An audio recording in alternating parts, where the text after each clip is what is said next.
What's new from the Barbados Light and Power Company with your host, Jackie Marshall Clark. Thanks for joining me for the July edition of What's New Radio. Whoa, I'm very aware of time passing quickly. We're already in the 7th month of the year. Crop over is here, and some of you I know may already be thinking Christmas presents. But before we get there, I would like to remind you to practice good COVID protocols and safety during your crop over lines. And of course, we're still very much in hurricane season, which lasts throughout these months up until November.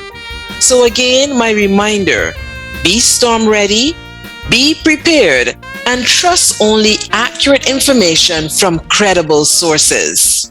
You can follow us on Facebook and Instagram at BLPC Online and on Twitter at TweetBLPC, or visit our website www.blpc.com.bb for hurricane preparedness tips. At this time of the year, we value our partnerships with key organizations like the Department of Emergency Management, and today I've invited Danielle Skeete to give us some tips on how to be vigilant and keep our families safe this hurricane season. What's new from the Barbados Light and Power Company? What's new customer tip? My name is Danielle Skeete, and I am the Acting Deputy Director at the Department of Emergency Management. The following are 5 mitigation and preparedness tips as we embark upon this year's Atlantic hurricane season. It is advised that each household prepare a family emergency plan. This plan should include for the care of pets and the identification of a safe room or space. This room or space should have little or no openings to the outside. Examples of such areas are a bathroom or an interior space such as a closet. Identify those hazards to which your household is prone, such as flooding, landslides, and high winds. In the case of flooding, install sandbags and keep drains clear of grass cuttings and other plant material. To mitigate against high winds, invest in hurricane straps for roofs and shutters for glass windows and doors. Ensure that your emergency supplies kit is ready.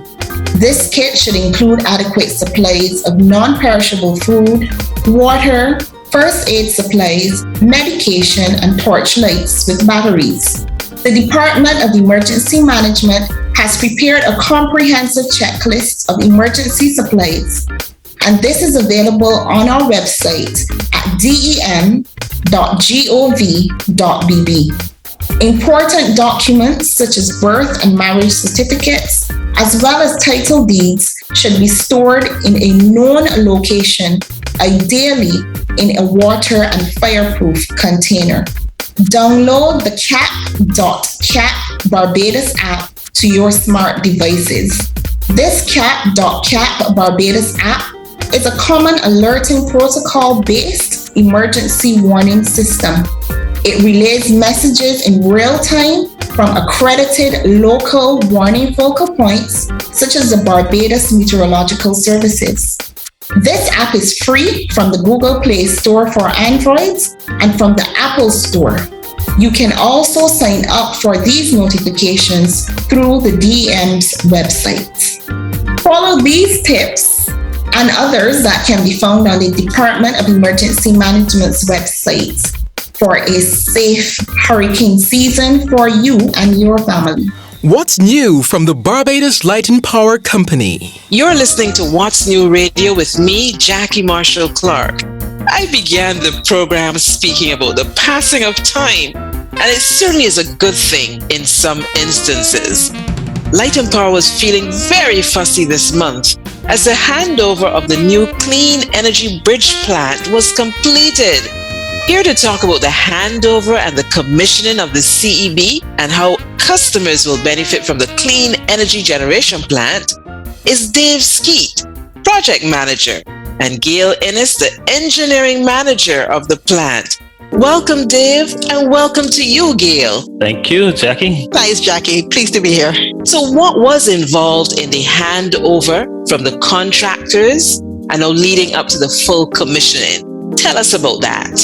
Okay, so let me start with the commissioning. The final commissioning involves several weeks of rigorous testing to ensure that the technical specifications set out in the contract were met, and also to ensure that the plant will perform reliably.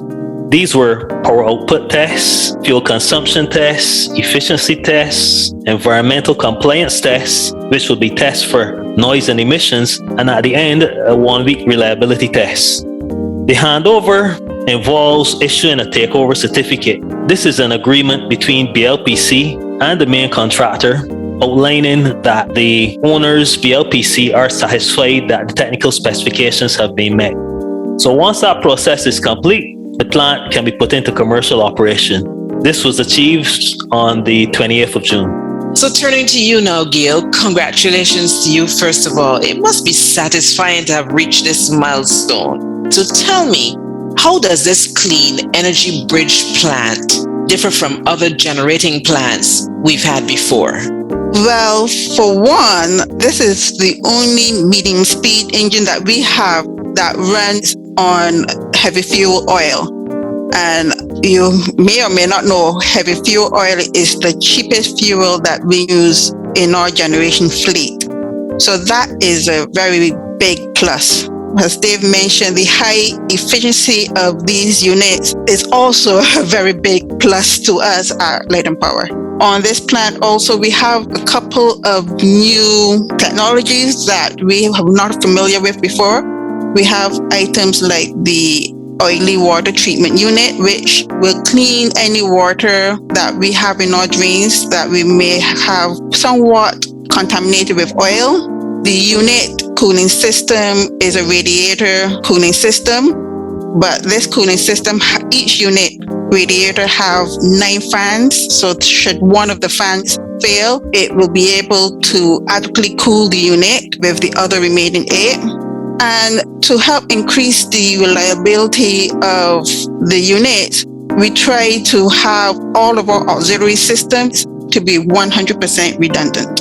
You know, Gail, people don't know all the things that go into building plants, all that happens behind the generation of electricity and all that. Thank you for sharing all that information with us today. Really appreciate it. As a matter of fact, the more we hear, the more we learn, the more we thought we knew, there's always something else to hear. Thank you so much, Gail. And Dave, before you go, and I know you've said this and you've told us this several times on What's New Radio, but we want to hear it again. So tell me, from a consumer or from a customer point of view, remind us of the benefits of this new plant. Yes, so I would have mentioned that the plant will keep the production costs of electricity down. And by consuming less fuel per kilowatt hour produced, it will contribute to containing the fuel charge portion of the customer's electricity bill. On the environmental side, the plant produces very little noise, 52 decibels at the perimeter. 52 decibels is the noise made by a typical refrigerator. In terms of emissions, the plant is designed to meet World Bank standards for emissions. The plant also is utilizing lower sulfur fuel, which means that the sulfur dioxide and other emissions will be reduced.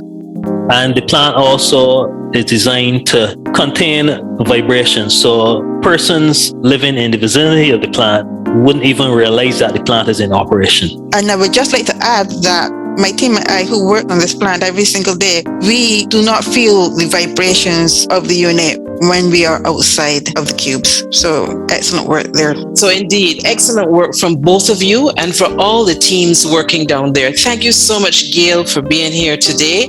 And thanks to you, Dave. Congratulations again. And I'm looking forward to your very next big project for us at Light and Power. Thank you very much, Jackie. Thanks, Jackie. Pleasure being here again. Light and Power, our story. Our story. This year's Luminosity Awards for Light and Power employees was held online again due to COVID restrictions, with many of us still working remotely. The theme of this year's award was Facing the Future Together. And I've invited the Innovation Award winner, Senior Operations Supervisor Richard Gibson, to share his story with us today. Richard, good to have you. Nice to be here, Jackie. Tell me, what is the Innovation Award?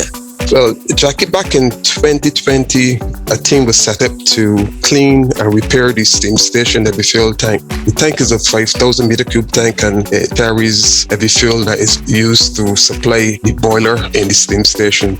Additionally, we put sludge from the low speed stations into that tank. So when the project team came up with the plan, before we could get to the stage of repairing the tank, the operations team were responsible for lowering the tank. And being the leader of those teams, through effective communication, I had to ensure that the guys stuck to the task and try to overcome all obstacles and ensure that the tank got down to a level where we could actually inspect the tank and then determine what was required. The last time the tank was cleaned was in 1996. And we put heavy fuel into that tank along with sludge from the low speed stations.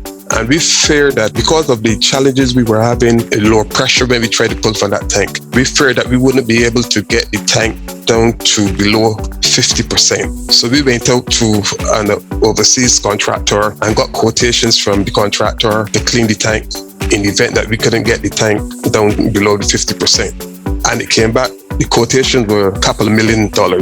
However, through persistence and trying things to get the tank down, we were able to do it in-house. The overseas contractor was not required anymore.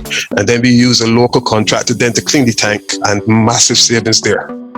May I say that there were even some of my colleagues and even some of the guys that report to me, when we got it down to, because we started off the project with a level of 64%, and I had projected that in 8 days' time we would be at the 50%. But then when we realized that we were still having good pressure, I said, well, we could persist and we could press on, and so far now we got it. So when we got it down to 30%, the guy said, well, Gibson, good, that's enough, don't try anymore.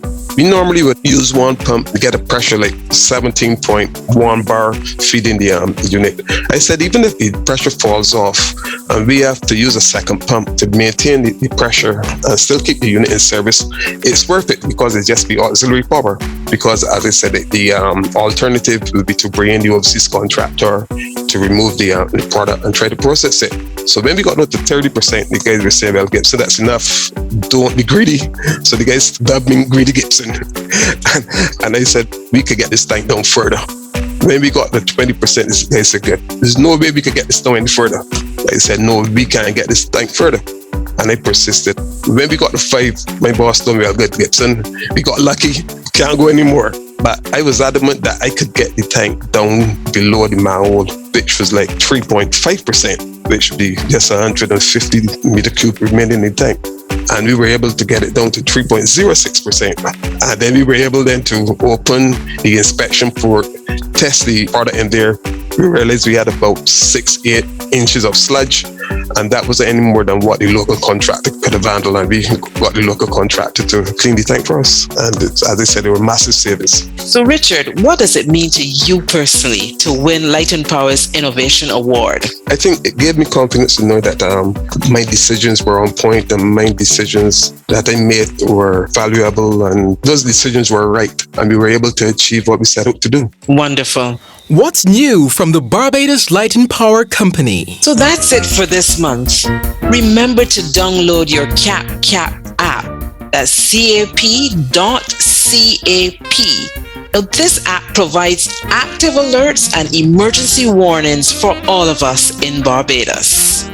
If you've missed some of this program or any other monthly programs, you can catch up at our website, blpc.com.bb, and search for What's New Radio. We also have some of our longer interviews online, What's New Extra Time, and on our YouTube channel. I'm Jackie Marshall Clark. Thank you for your company this month. Till next month, be safe. This program was produced for the Barbados Light and Power Company by SFA Communications.